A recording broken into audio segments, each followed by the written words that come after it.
Hi, welcome back to అనోస్ story world.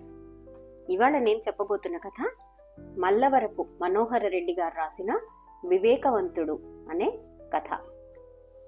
అనగా అనగా చాలా కాలం క్రితం కోసల రాజ్యాన్ని మానసికంగానే కాక శారీరకంగా కూడా దుర్బలుడైన సుమంతుడనే రాజు పాలించేవాడు.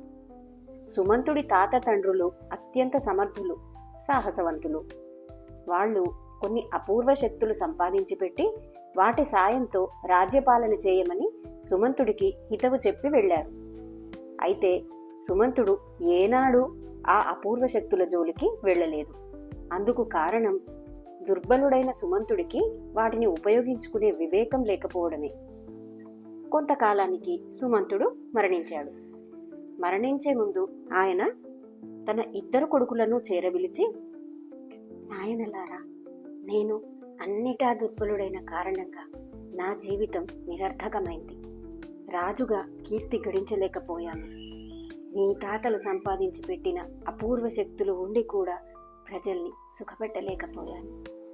మీరు నాలా కాకుండా మీరైనా ఆ అపూర్వ శక్తులను ఉపయోగించుకుని సమర్థవంతంగా పరిపాలించండి. ఇక్కడికి ఉత్తరాన ఆమడ దూరంలో ఉన్న కీకారణ్యం ఆవలి అంచున ఎర్ర కొండలున్నాయి. ఆ కొండలకు తూర్పు భాగాన మన ఇష్టదైవమైన కాళికాదేవి ఆలయం ఉందని మీకు తెలుసు. ఆ ఆలయపు గర్భగుడిలో దేవి పాదాల చెంత కుంకుమ భరిణను పోలిన నీట ఉంది. దానిని బలంగా నొక్కితే నేలమాళిగకు మార్గం గోచరిస్తుంది. ఆ నేలమాళిగలో మంత్రించిన బియ్యము, పంచభక్ష్యాలను అక్షయంగా ఇచ్చే కంచుపాత్ర ఉన్నాయి. ఆ బియ్యాన్ని తెచ్చి కాళీమాతను స్మరించి నేల మీద చల్లితే వేలకు వేల సైన్యం పుట్టుకొస్తుంది. ఆ సైన్య సహకారంతో యుద్ధాలు చేసి మన రాజ్యాన్ని విస్తరింపజేయండి. అక్షయ పాత్ర మహిమతో ప్రజలను ఆకలి బాధ తెలియకుండా సుఖపెట్టండి. అంతేకాదు, మరొక అద్భుతం కూడా చెబుతాను, వినండి. ఎప్పుడైనా మన రాజ్యంలో వానలు కురవక కరువు కాటకాలు వచ్చినప్పుడు శుచిగా దేవి ఉపాసన చేసి కాళీమాత చెంతనున్న ఖడ్గాన్ని తీసుకువస్తే ఆ ఖడ్గం మహిమ వల్ల వర్షాలు కురుస్తాయి. ఇంకొక ముఖ్య విషయం, మంత్రించిన బియ్యంతో పుట్టుకు వచ్చే సేనలకు భోజన విషయంలో లోటు జరిగితే మాత్రం సైన్యం తిరిగి బియ్యంగా మారిపోతుంది. జాగ్రత్త అని చెప్పాడు. రాజు సుమంతుడు చనిపోగానే పెద్దవాడు రాజయ్యాడు. కొంతకాలం గడిచాక వర్షాలు కురవక రాజ్యంలో కరువు ఏర్పడింది. రోజులు గడిచే కొద్దీ ఆకలి చావులు మొదలయ్యాయి. అలాంటి సందర్భంలో కరువుభూతం అనే ఒక రాక్షసి దానంతట అదే పుట్టుకు వచ్చి మళ్ళీ వానలు పడగానే మాయమైపోయేది.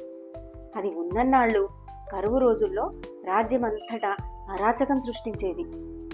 పెద్దవాడు మంత్రులతో సమాలోచన చేసి మహిమగల కత్తిని తెచ్చి వర్షాలు కురిపించి కరువు లేకుండా చేయాలని నిర్ణయించాడు. ఒక రోజున వాడు కొంత సైన్యాన్ని వెంటబెట్టుకుని కాళికాలయానికి బయలుదేరబోతుంటే చిన్నవాడొచ్చి, నేను కూడా తోడురానా అన్నాడు. దానికి పెద్దవాడు వెటకారంగా నవ్వి, నాకు దారి గుర్రపు స్వారీ రెండూ తెలుసు. తోడంటావా? 100 మంది సైనికులు నా వెంట ఉండనే ఉన్నారు. ఇక నీతో అవసరం నాకేంటి అని గుర్రాన్ని అదిలించి ముందుకు సాగాడు. వాడు 3 అరణ్యాన్ని దాటేసరికి ఎక్కడి నుండో సుడిగాలిలా కరువుభూతం దూసుకొచ్చి వాళ్లను అడ్డుకుంది. దాని ధాటికి అడవి చెట్లు అల్లల్లాడాయి. వెంటనే సైనికులు తమ చేత ఉన్న ఈటెలను దానికేసి విసిరి బాణాలను ఎక్కుపెట్టి దాని మీదికి వదిలారు. కరువుభూతం ఈటెలను బాణాలను అడ్డుకుంటూ, మహిమగల కత్తిని తెచ్చి వానలు కురిపిస్తే తప్ప నాకు చావు రాదు. ఆ పని మీద బయలుదేరిన మిమ్మల్ని ముప్పు తిప్పలు పెడతాను అంటూ ఉఫ్ఫుమని నోటితో హోరుగాలిని సృష్టించి ఆ గాలిలో చిక్కుకుని పెద్దవాడు వాడి సైనికులు నగర శివార్లలో వెళ్లి పడేటట్టు చేసింది. ఇది తెలిసి ఆ మర్నాడు చిన్నవాడు ఒంటరిగా గుర్రం మీద కాళికాలయానికి బయలుదేరాడు. వాడు పగలంతా అరణ్యం బయటనే గడిపి రాత్రి వేళ అరణ్యాన్ని దాటాడు. అందువల్ల గాఢ నిద్రలో ఉన్న కరువుభూతం చిన్నవాడి జాడ పసిగట్టలేకపోయింది. వాడు కాళికాలయాన్ని చేరి కొలనులో స్నానం చేసి భీతి కొలుపుతున్న నిలువెత్తు కాళికాదేవి విగ్రహానికి ఎంతో భక్తిగా నమస్కరించి ఆ విగ్రహం చేతిలో ఉన్న కత్తిని తీసుకుని రాజధానికి బయలుదేరాడు. ఆ మరుక్షణమే ఆకాశంలో మబ్బులు కమ్మి కుండపోతగా వర్షం కురవసాగింది. అలా 3 రోజుల పాటు ఎడతెరిపి లేకుండా వానలు కురిశాక కత్తిని తెచ్చి యథాస్థానంలో ఉంచేశాడు చిన్నవాడు. ఆ సరికి ఏర్లు పారి చెరువులు నిండి రాజ్యమంతా జలమయమైంది. ఆ వర్షాల్లో తడిసి కరువుభూతం కరిగిపోయింది. ప్రజలు చిన్నవాడి సాహసాన్ని వేణోళ్ల పొగిడారు. ప్రజల్లో చిన్నవాడికి పేరు రావడం పెద్దవాడికి కంటగింపైంది.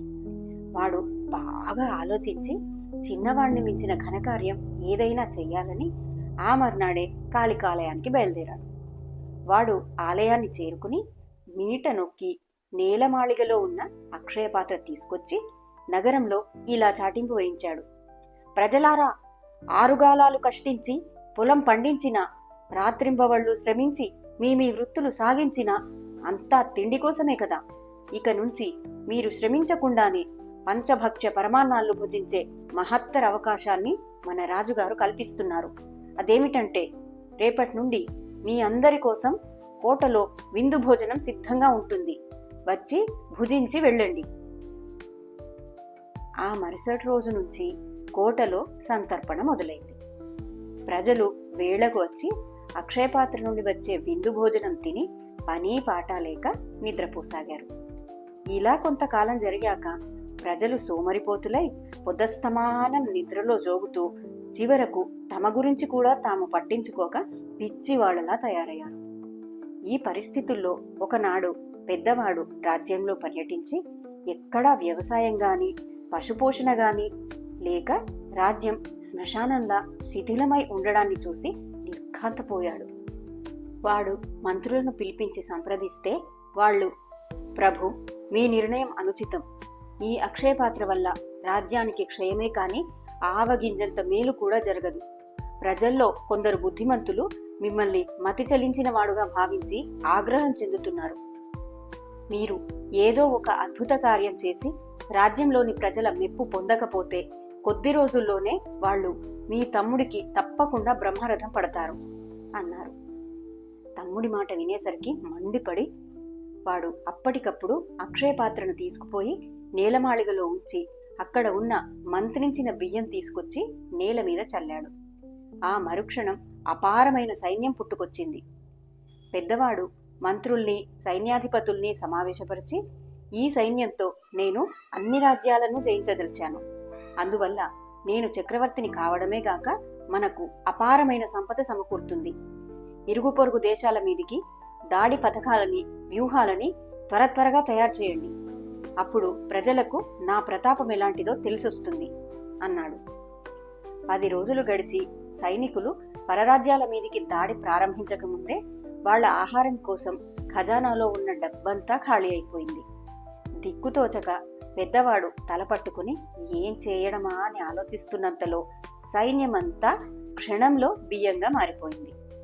దాంతో పెద్దవాడికి వెర్రెత్తినట్టయిపోయి, నాకు ఈ రాజ్యము వద్దు, అది తెచ్చిపెట్టే సమస్యలు వద్దు. తమ్ముడే వచ్చి పరిపాలన ఎలా వెలగబెడతాడో వెలగబెట్టమనండి. నా మానాన నేను ఇప్పుడే విలాస మందిరానికి వెళ్ళిపోతాను అని మంత్రులకు చెప్పి పారిపోతున్నంత వేగంతో వెళ్ళిపోయాడు. ఆ వెంటనే మంత్రులు సైన్యాధిపతులు చిన్నవాడి దగ్గరికి వెళ్లి జరిగిందంతా చెప్పి, మహారాజా, మీరు ఆలయానికి వెళ్లి అక్షయపాత్రను తెచ్చి మంత్రించిన బియ్యాన్ని సైన్యంగా మార్చి పరరాజ్యాలను జయించి చక్రవర్తులు కండి అని కోరారు. ఇందుకు చిన్నవాడు ఒప్పుకోక, ఇప్పటి సమస్య నేను రాజ్యాలను జయించి చక్రవర్తి కావడం కాదు, అక్షయపాత్ర కారణంగా వృత్తులు మాని సోమరులైన ప్రజల్ని తిరిగి ఆయా వృత్తులు ప్రారంభించవలసిందిగా ఆజ్ఞాపించడం. అక్షయపాత్రను కాళీమాత చెంతనున్న ఖడ్గాన్ని అక్కడే ఉండనిద్దాం. తిరిగి ఏదైనా కరువుభూతం తలెత్తినప్పుడో లేక పరాయి రాజులు మన దేశం మీదికి దండెత్తి వచ్చినప్పుడో ఆ అద్భుత శక్తులు గల వాటి నుంచి ప్రయోజనం పొందుదాం అన్నాడు. ఇందుకు మంత్రులు సైన్యాధిపతులు సంతోషించి, అయితే మహారాజా, ఇప్పుడు తమ ఆజ్ఞ ఏమిటి అని అడిగారు. ప్రజలు సోమరితనం మాని ఎవరి వృత్తులు వాళ్ళు ప్రారంభించవలసిందిగా నా ఆజ్ఞగా దేశమంతా చాటింపు వేయించండి.